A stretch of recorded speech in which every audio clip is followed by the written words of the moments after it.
You want to grow your business and you want to make more money? You want to write a book. I want to show you how you can use a book to make more money and grow your business. Now, I've written 4 best-selling books, and these 3 tips that I'm going to share with you have brought in over $1 million in sales. I believe that writing a book is one of the best things that you can do for your business. Why? Because you can use the book in so many different ways. You can use the book as a lead gen tool, a networking tool, a customer experience tool, a client acquisition tool, a freebie, a low ticket product, the entry point to your keynote, the content for a workshop, the building blocks of a coaching program, a consulting offer, a live event, a mastermind. There's so many different ways that you can use a book. And of course, you can use a book to just make book sales. But what I want to do is I want to show you right now, I want to show you the 3 different tips that you need to include in your book that will create more conversion. All right? Because your goal here, if you're going to write a book to grow your business, is not just write a book and hope it grows your business. We want to have it be the book as the entry point that guides people to the next step of whatever it is that you offer. So for example, let's say you do done-for-you services. You want your book to be about a similar topic that shares your story and teaches people about the done-for-you services. Then they can read your book and be like, wow, I see it. Let me hire them. If you are a speaker, you want your book to share your story so that the reader can be like, wow, I can imagine them at my event. If you sell a coaching program or you offer digital products, the book can be pieces of what you sell on the back end. The more specific the book is and the more directly related it is to what you offer on the back end, the easier it is to have someone go from reader to lead to client or customer. All right, and I found this to be true in all of my books and the hundreds of books that we've helped people launch. And so what I'm going to do right now is I want to walk you through 3 tips, 3 things that I believe are mandatory if you want to really turn your book into a client acquisition tool, if you want to use a book to build the authority and credibility so that you can grow your business. The first tip is offer a free gift at the beginning of your book and throughout your book. Now, there's a variety of different ways you can do this, but what I kind of like to do is I like to have at the very beginning is here's the free gift before you even begin. And essentially what this is it's giving people a chance to have picked up the book, an immediate way to go from reader to lead. Now, for a lot of people, when you have a book, you're either giving your books away or you're selling them on Amazon. Well, neither of those are you likely to get the contact information of the reader. So if you sell your book on Amazon, you don't get the data of the customer. That's why this is so important, because you want to convert them from just a reader to a lead so that you can contact them and build a relationship with them. Some of my best customers are people that have read my book, downloaded the free gifts, and then I'm able to build a relationship with them. Had I not given the free gifts, I wouldn't have had that relationship. So in the beginning is a great place for you to include that. I also love including links throughout the book that tie into directly related resources. Let me give you an example here. My book, Big Idea to Bestseller, I wrote that book, and in it I talk about how to find an editor, because editing is a big part of writing a book. And when I talk about editing, I talk about how to find your editor. And then I say, and if you want a script on what we use to reach out to editors, go here and get a free script. It's exactly what they need at that time. Now, it's not about a big pitch fest. If your book has too many links or you're constantly trying to sell people or convert them, people aren't going to like that. You want to do it organically, and the best way that I've learned this, the best way that I've thought about this is if there's a natural resource that comes after something you just went over or taught, that's a perfect time to offer somebody an additional resource that will help them further understand the concept. A lot of people, what they will do, and this is a great thing that you can do, is at the end of a chapter, when you do your chapter recaps, you could potentially throw something in there so they could have continued experience with you. All right, this is just a basic way of how to offer a gift at the beginning and throughout. All right, and when you do this, you're able to start building rapport. You're able to connect with these readers at a deeper level. And here's the really cool thing about this. If somebody buys your book on Amazon, and then they're reading your book and they sign up for a resource that you mentioned, let's say on page 100. Well, now you know that they've bought your book or gotten your book somehow, and they've read at least 100 pages of your book, and they've chosen to opt in. In your mind, that's got to signal like, oh my gosh, this is a really interested person.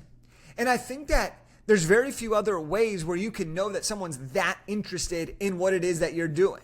So we flag anybody who gets resources from my book because we know they got the book, then they read the book or portions of it, and then they got the resources. So we know that that person is definitely interested in writing a book. All right. That's tip number one. When you do that, you'll get more leads, you'll be able to communicate with them, and you'll be able to eventually convert them or connect with them in the way that makes the most sense. The next thing that we do, the next thing that I love to do is adding what I call a here's what to do next section. So I'm a big believer that your book doesn't need to be 100,000 words, 200, 400, 300 pages. I love a punchy book. We call them lightning books, 150 pages or less. And the reason I love this is because what we're seeing with the attention span of everybody and how people are consuming content, people don't want the behemoths of a book anymore, especially if you are writing a nonfiction book that's going to generate business on the back end. Instead, people want books that they can get real value quickly and be able to finish the book. And as an author, we want people who are actually going to finish our book. And so what you include at the very end of your book is something called a here's what to do next section.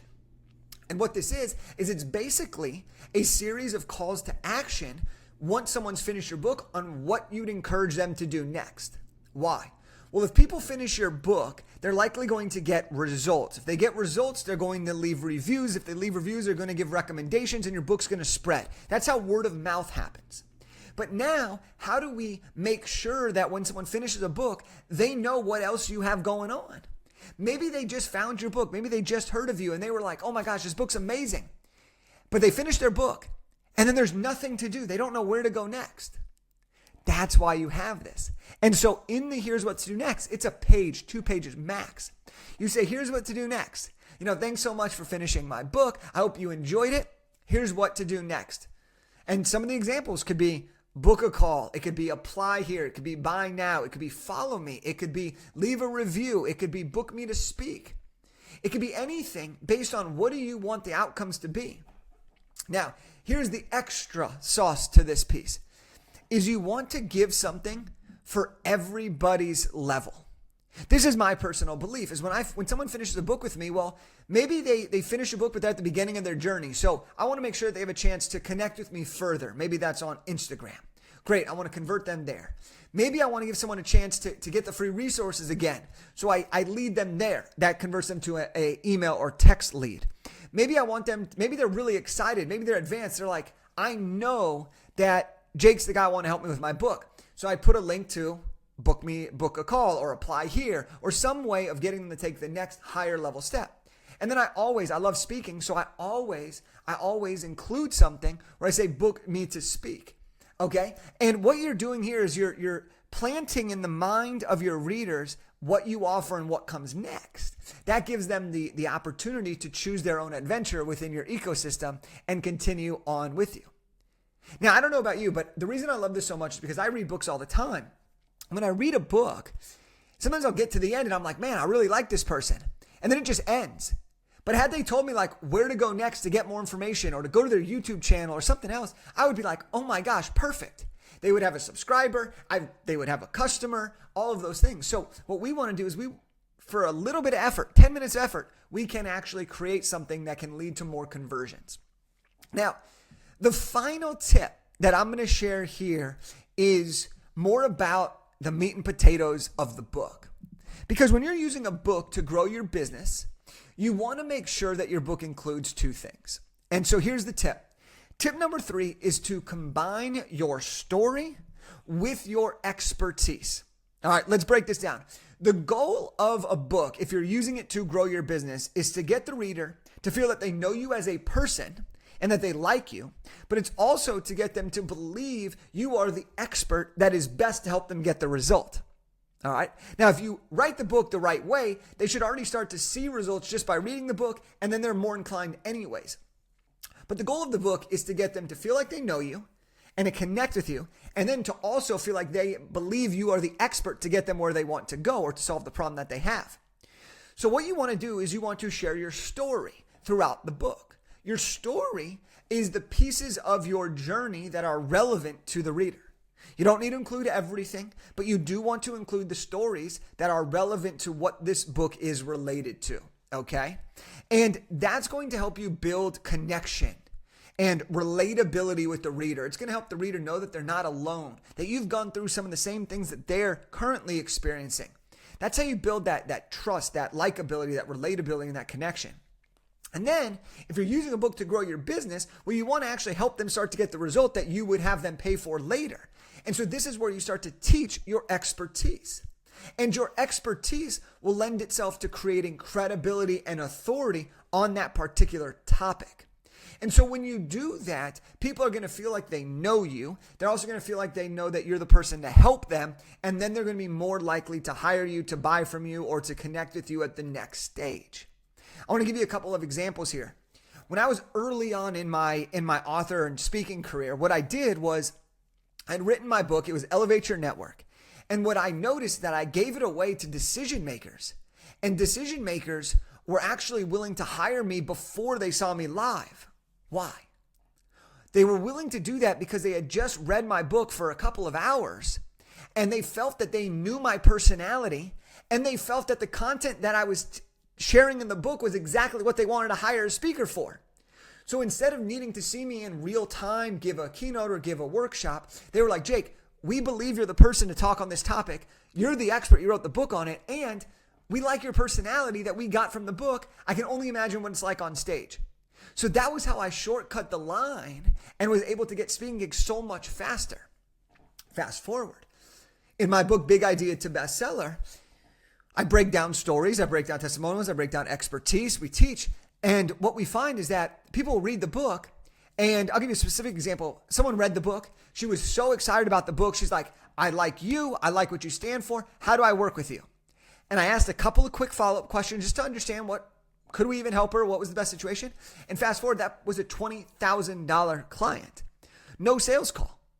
Now, that's not the norm, okay? That's not the norm where someone's going to read your book and just say, okay, I'm ready to pay you $20,000, okay? But that does happen when you optimize your book for success. So to recap, the 3 tips that I would recommend you use and to implement if you are writing a book for business growth is number 1, offer a free gift at the beginning and throughout your book. Make sure it's value-based. Tip number 2 is to add a here's what to do next section. Guide your people on what you want them to do after finishing your book. And tip number 3 is to make sure that your book combines your story with your expertise. That's what leads to relatability and connection and trust and credibility for conversion. So those are the 3 tips that I wanted to share with you. From what I've learned about writing 4 bestsellers myself, turning those into multiple successful businesses in the coaching, speaking, and book publishing space, and also helping hundreds of other people do the same as well. So if you enjoyed this and you want to see more about how to write, launch, and profit from a nonfiction book, well, I wrote the book on that. It's called Big Idea to Bestseller. I want to give you a copy. Just go to bigideabestseller.com/free-book. You can go ahead, grab a free copy of the book, just cover the shipping, and we'll send it directly to your doorstep.